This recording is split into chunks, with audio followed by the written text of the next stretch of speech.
Our topic is characteristics of particle of matter. Matter with anything which occupied space and have mass is known as matter. अब हमने समझा कि water जो है solid भी matter हो सकता है, लिक्विड भी मैटर हो सकता है और गैसेस भी मैटर हो सकती हैं। तो यहाँ हमने लिक्विड वाटर लिया है और इससे हम कुछ कैरेक्टरिस्टिक्स वाटर की देखते हैं। तो सबसे पहले हमने ये इसके अंदर वाटर लिया और यहाँ पर हमने मार्क लगा दिया कि ये इसका लेवल कहाँ तक आ रहा है।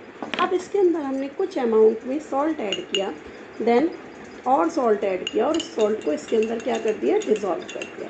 डिज़ोल्व करने के बाद हम देखते हैं कि इसका लेवल राइज नहीं होता। इस एक्टिविटी से हमें क्या पता चलता है कि ये जो सॉल्ट के पार्टिकल्स थे, जो वाटर के पार्टिकल्स के बीच में स्पेस थी, वहाँ चले जाते हैं। तो इसलिए इससे हमें क्या कैरेक्टरिस्टिक पता चली, इससे हमें ये पता चलता है कि जो पार्टिकल्स मैटर के होते हैं उनके बीच में स्पेस होती है और जो मैटर बना हुआ होता है वो बहुत छोटे छोटे पार्टिकल से मिलकर बना होता है। ये भी हम एक्टिविटी से समझेंगे कैसे कि हमने इसमें कुछ अमाउंट में वाटर लिया है और वाटर के अंदर हमने क्या डाला है, पोटेशियम परमैंगनेट डाला है। एक क्रिस्टल हमने किसका डाला, पोटेशियम परमैंगनेट का डाला और इसका पूरा का पूरा कलर क्या हो गया, पिंक हो गया। अब इसके अंदर हमने क्रिस्टल डाला, अब इस वाटर को हमने ऐड किया, इसमें से 10 ml वाटर इसके अंदर हमने ऐड किया तो इसका कलर भी पिंक आ गया।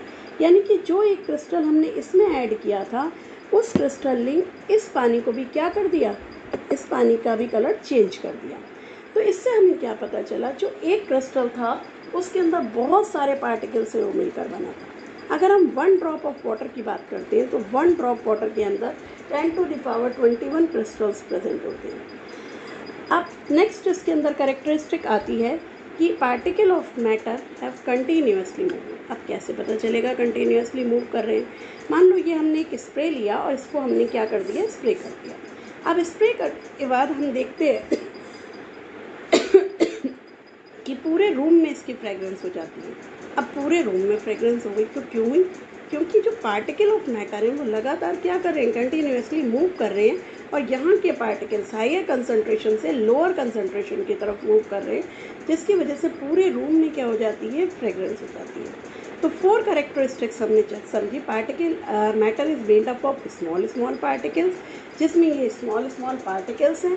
दूसरा हो गया particle of matter have space between them, particle of matter are continuously moving and particle of matter attract each other. एक दूसरे को क्या कर रहे हैं, वो अट्रैक्ट कर रहे हैं। जैसे फॉर एग्जांपल अगर हम इसको लेते हैं, एक हमने स्टील वो ले ली स्पून और एक साथ में हमने चॉक ले लिया है, दोनों सॉलिड्स हैं। तो इनके पार्टिकल्स में क्या है, फोर्स ऑफ अट्रैक्शन।